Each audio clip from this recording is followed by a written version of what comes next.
Well, Mark Twain went on to say it's more ancient than the legends. And when people had not thought of Rome, there was Kashi. When Athens had not really manifested in human mind, there was Kashi. When the phenomena of Egypt had not happened, there was Kashi. So Kashi is the most ancient living city on the planet. The greatest minds in this country came from this place. Albert Einstein said, the Western sciences, the modern science couldn't take a single step without the basis of Indian mathematics. And that mathematic came from this place. It is a machine, it is a yantra created. It's a cosmogenic effort to bring cosmos to you. These 26,000 shrines, developed satellites or many angles of the temple became small shrines of its own and went up to 72,000 shrines at one time. When it's in full glory, 72,000 shrines across this mechanism called Kashi. And this did not happen overnight. The basic structure happened at a certain period, nobody knows when. They said even Sunira came here looking for something. Sunira is dated as something like 40,000 years ago. By then already it was a flourishing city. Shiva came here because the city was so beautiful and he wanted to come. So before he came, it was already a phenomenal city.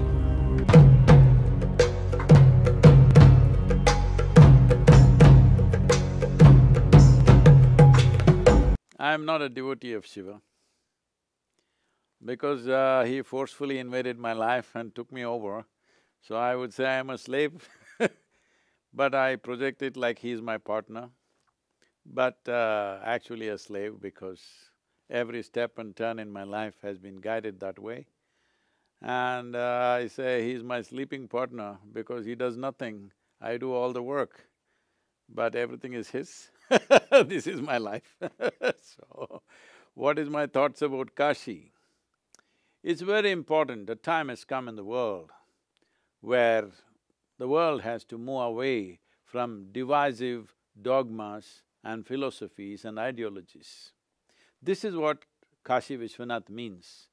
Vishwanath, as you know, it means the Lord of the world, that means it is for all life on this planet. And when we say Kashi, it's a tower of light. What is the significance of a tower of light? And how does a place become a tower of light? We must understand Kashi as a mechanism. I'm using the word mechanism very consciously because it was built as a yantra with 72,000 shrines and 108 main temples, 54 of them for Shiva and 54 for Shakti, giving equal significance to masculine and feminine and forming a body. It's like a living body. Why 72,000 shrines is, there are 72,000 prana nadis in the body, so it's a mega human being sitting there. And the idea is to connect the micro and the macro, or the individual and the universal. So this is an instrument to transform and transcend a human being to areas and spaces that individual human beings by themselves may not be able to do. Not everybody is steeped in spiritual practices. How do they find expression to their longing? Because there is no human being in the world who doesn't have a longing to touch aspects and dimensions of life which are not yet in their life. Everybody wants to. Some people may invest their time and energies to do that consciously, others here and there aspire for it. Maybe instead of genuinely seeking within themselves, they will have a drink or they will drug or they'll do something. But you must understand all these are aspirations to touch something of the beyond. So here we in this culture, in this Sanatana Dharma, we created instruments through which you could touch even ordinary people who don't have… who are not steeped in spiritual sadhana. They can also have an opportunity to transcend and transform their way of being, if not in their early life, at least towards the end of their life, they must go to Kashi to do this. There have been many attempts like this in the country, there are many places like this, but Kashi is a very, very daring project a few thousand years ago, the size and the complexity and the sophistication of what it is truly incredible. And unfortunately today a lot of it is lost, but this is phenomenal that once again some revival has happened. The first time I went there, some journalists came to me and asked, Sadhguru, what is your impression of Kashi? I said, it's fabulous and filthy. They didn't like it. I said, see, this is the reality, you better address the filth.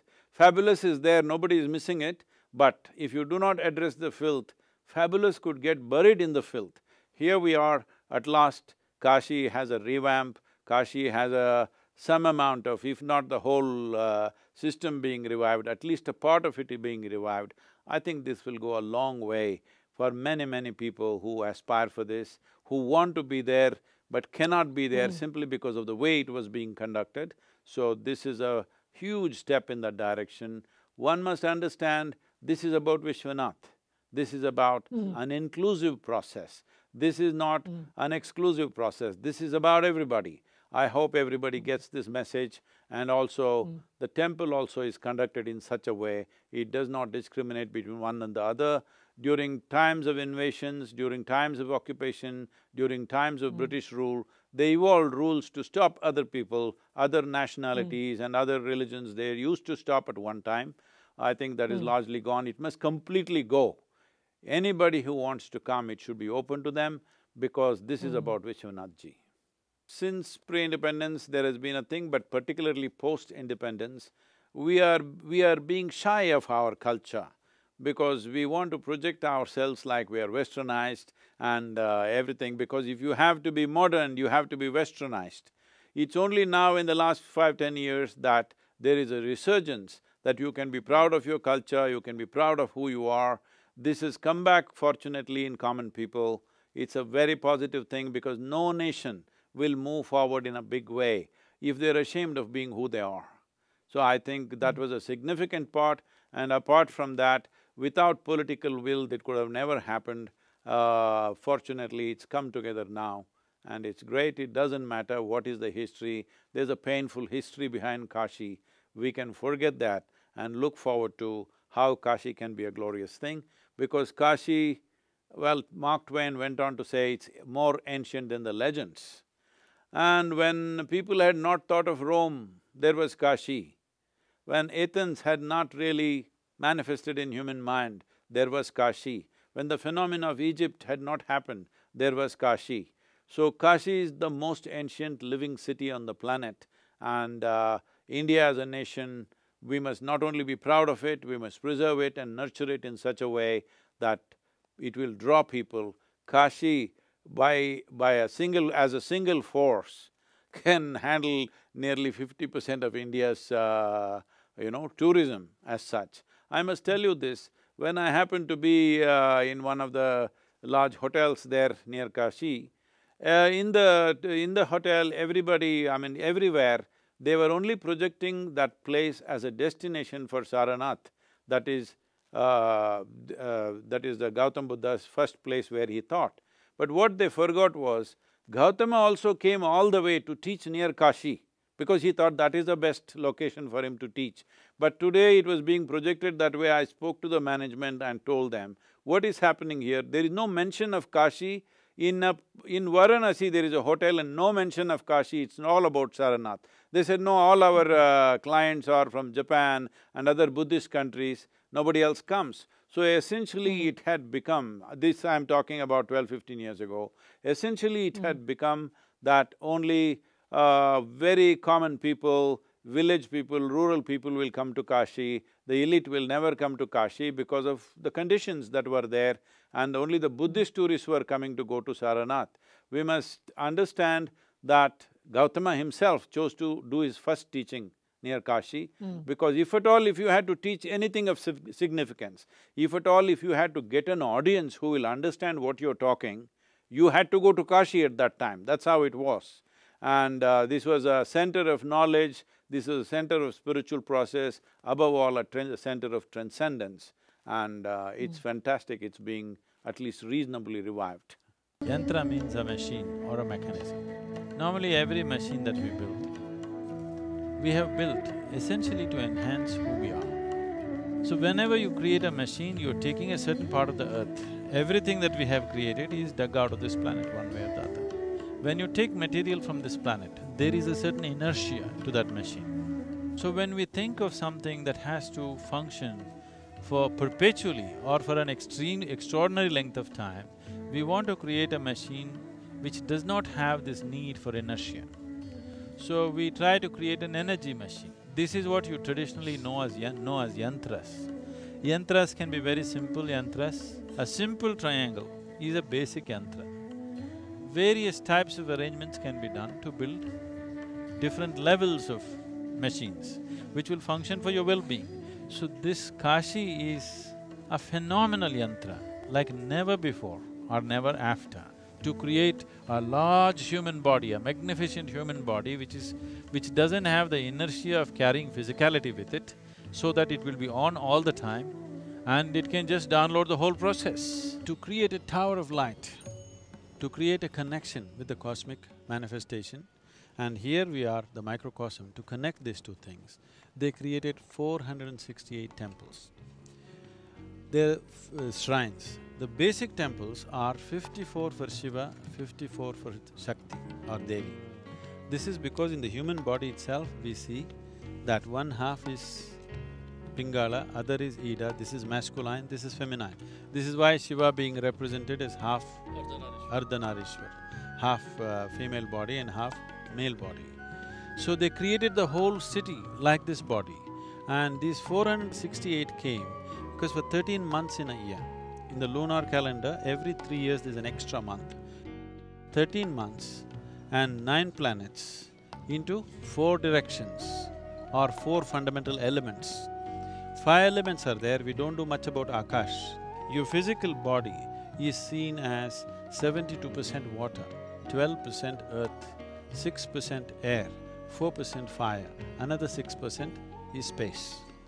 So if you have mastery over this, all yogic system comes from an essential science called Bhuta Shuddhi. That means mastering or cleansing the elements within you. If you take certain mastery over your elements, suddenly you will see wonderful things will happen to you. I can show you thousands of people who walked out of their physical ailments simply because they do some simple Bhuta Shuddhi process.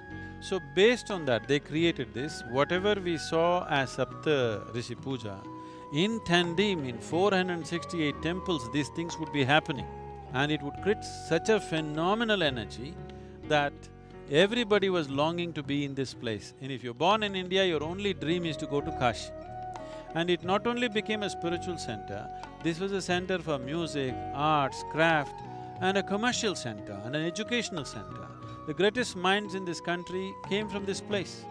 Albert Einstein said, the Western sciences, the modern science couldn't take a single step without the basis of Indian mathematics. And that mathematic came from this place. The basis for that mathematic is here. And these things, the yantra, the way they created the city is so meticulous. Geometrically, mathematically, it's so perfect, so absolutely perfect, that everybody wanted to be here because it created such a phenomena around itself. You know the story about how Shiva, manipulator, he asked Parvati to drop her earrings and she dropped. And it fell, sank into the earth. Vishnu, being a ladies' man, yeah, has to be chivalrous. Shiva is like that. Vishnu is he has to show his chivalry. So he went to pick up the earring. Well, as he dug deeper and deeper and deeper because of this labor, and he started sweating so much, it's gathered in a pool, which became the Manikarnika. Manikarnika was actually a pool or a kund. On the banks of it, people were doing cremation also. So, this pool got merged with the river. It is said that when the Manikarnika pool was formed, there was no Ganga. So Ganga came later. When she came, the Kund merged with the Ganga. When they looked up, Shiva looked like a tower of light. We must understand this. You ever flashed a powerful torch into the sky? You tried it at least in the night and you saw a tower of light going up if the thing was powerful. You don't know where it ends. Nobody really knows where it actually ends. It looked like it went forever. So this beam of light just went unstopped by anything. So this beam of light is the symbolism of Kashi because it is a machine, it is a yantra created. It's a cosmogenic effort to bring cosmos to you. Because fortunately, every tiny bit of this cosmos, from an atom to an amoeba, to a single-celled animal, to everything else in the universe and the larger cosmos are essentially made to the same design. Kashi is an effort to bring union to the microcosm and the macrocosm, to the limited and the unlimited, to physical manifestations and limitless dimension of existence. It is not that we have to bring union, it is already in union.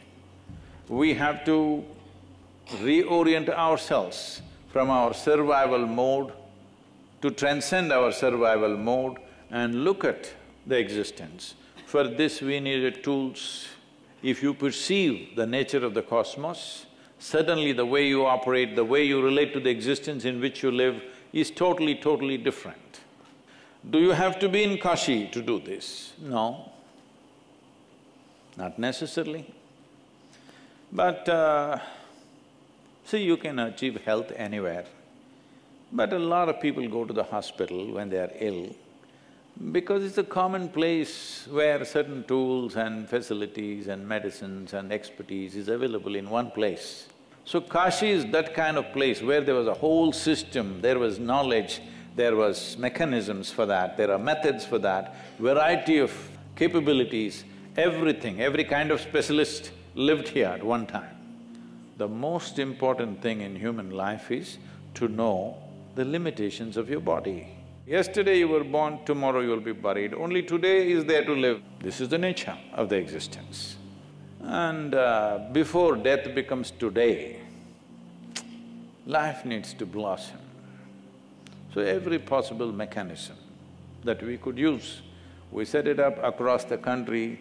There are many mechanisms like this, most of them unfortunately broken, including this one, which is largely disturbed, but the energetic part of it is still, if not absolutely, pretty alive.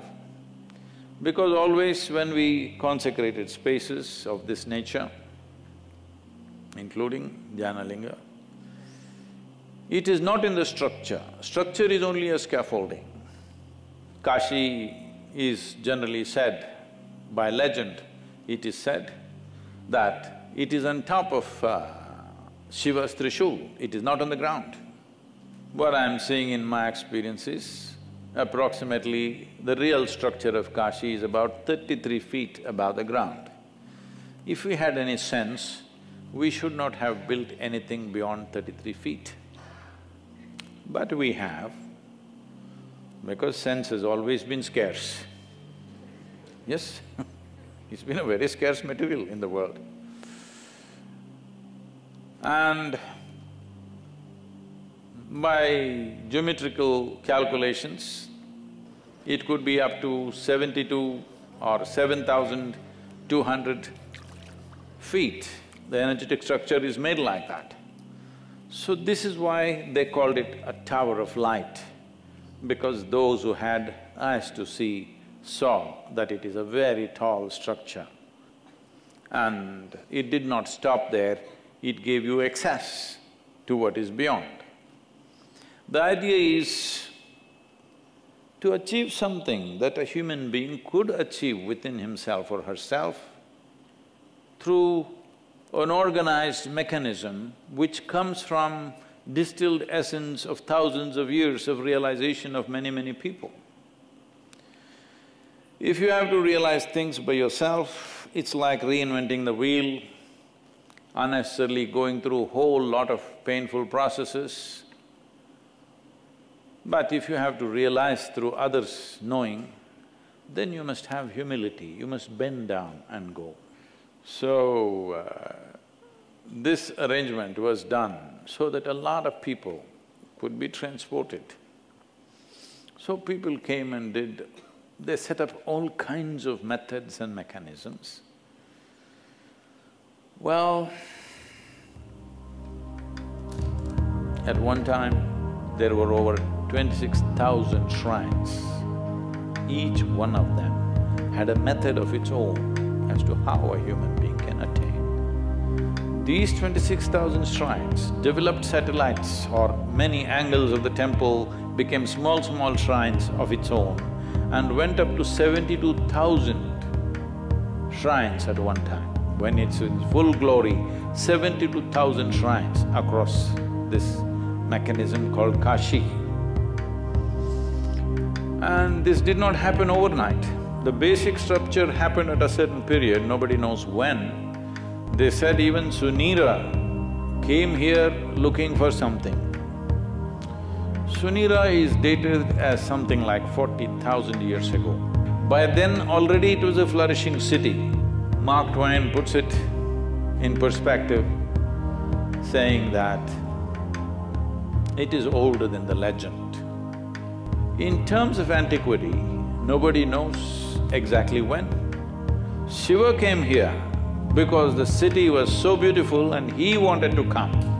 So before he came, it was already a phenomenal city. Just about 2 years ago, they discovered 3 layers of temples which were all closed down for a long period of time. This means the city has sunk over a period of time and again it's been rebuilt one on top of the other.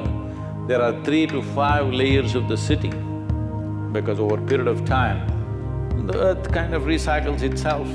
It has been ravaged for 6-7 centuries continuously. In spite of that, still, if you're a little sensitive, this is a fantastic place. Well, can we put it back into full glory? I don't think so.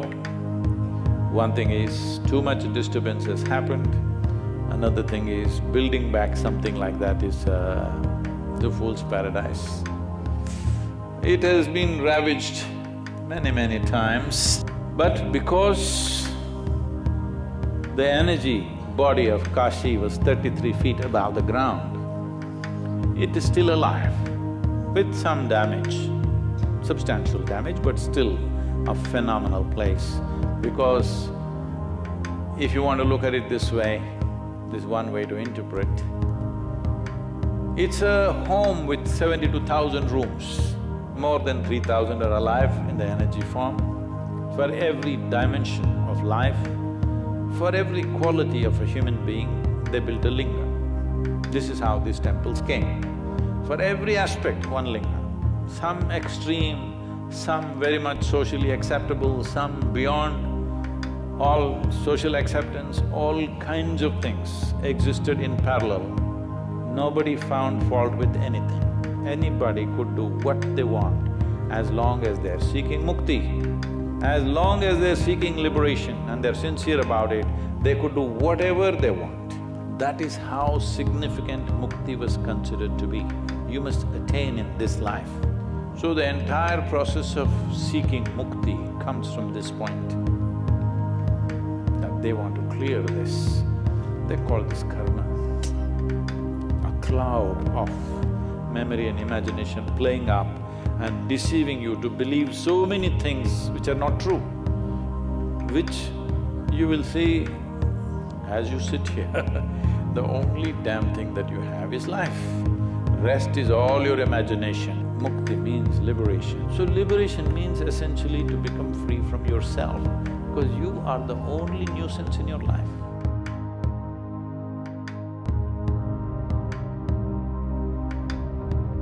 While Varanasi, also known as Kashi, is a city steeped in spirituality and tradition, it also holds its fair share of mysteries and hidden stories. Here are 5 intriguing secrets of Kashi. The hidden Kashi. Varanasi, often referred to as the spiritual capital of India, is shrouded in layers of history dating back thousands of years. Beneath the bustling streets and crowded alleyways lies evidence of ancient civilizations that once thrived in this sacred land.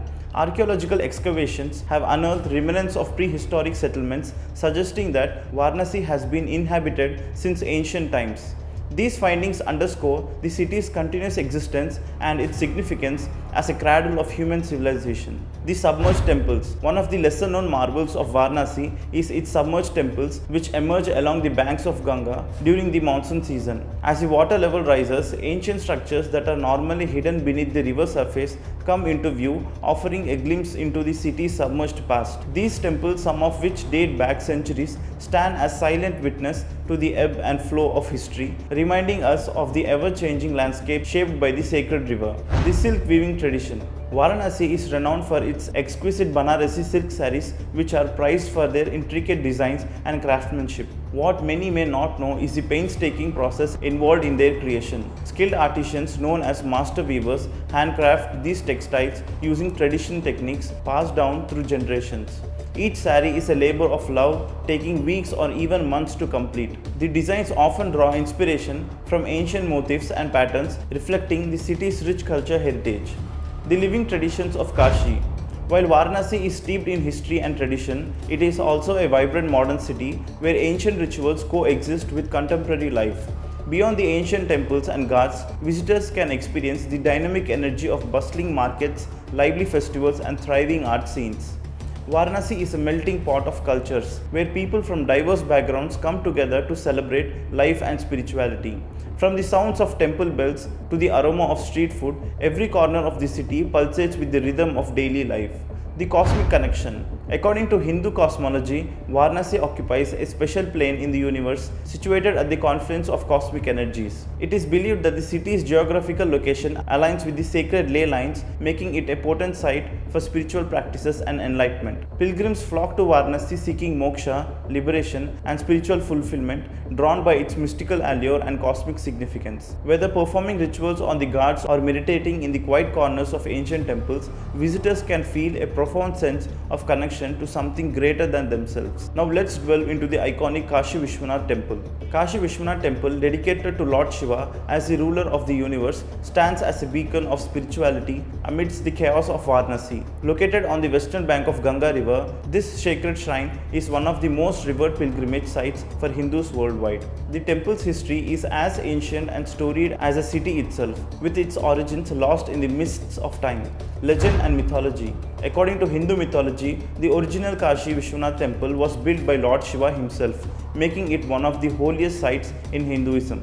Legend has it that Lord Shiva manifested in the form of a linga at this very spot, signifying his eternal presence in the universe. Over the centuries, the temple has undergone numerous renovations and reconstructions, each time rising like a phoenix from the ashes. Architectural splendor. The current structure of the Kashi Vishwanath temple was commissioned by Ahilyabai Holkar, the Maratha queen of Malwa kingdom in the 18th century. Built in the North Indian style of architecture, the temple is adorned with intricate carvings, domes, and spires that soar towards the heavens. The inner sanctum houses the sacred Jyotirlinga of Lord Shiva, which is worshipped fervently by devotees from all walks of life. Spiritual significance. The Kashi Vishwanath temple holds immense spiritual significance for Hindus who believe that a pilgrimage to Varanasi and a darshan of the Jyotirlinga can absolve one of their sins and grant liberation from the cycle of birth and death. Devotees flock to the temple year round to offer prayers, perform rituals, and seek blessings from Lord Shiva. The temple complex also houses smaller shrines dedicated to various deities, creating an atmosphere of divine reverence and devotion. Cultural heritage. Beyond its religious importance, the Kashi Vishwanath temple is a testament to India's rich culture heritage and architectural legacy. It stands as a symbol of resilience and faith, having withstood the test of time and weathered numerous challenges throughout history. For centuries, it has served as a beacon of hope and inspiration for millions of devotees who flock to its hallowed precincts seeking solace and spiritual guidance. In conclusion, Kashi Vishwanath Temple and the city of Varanasi are intertwined in a tapestry of history, spirituality and culture. As visitors transverse its ancient streets and immerse themselves in its timeless traditions, they are enveloped in the mystique of a city that has captivated the hearts and minds of pilgrims and seekers of millennia.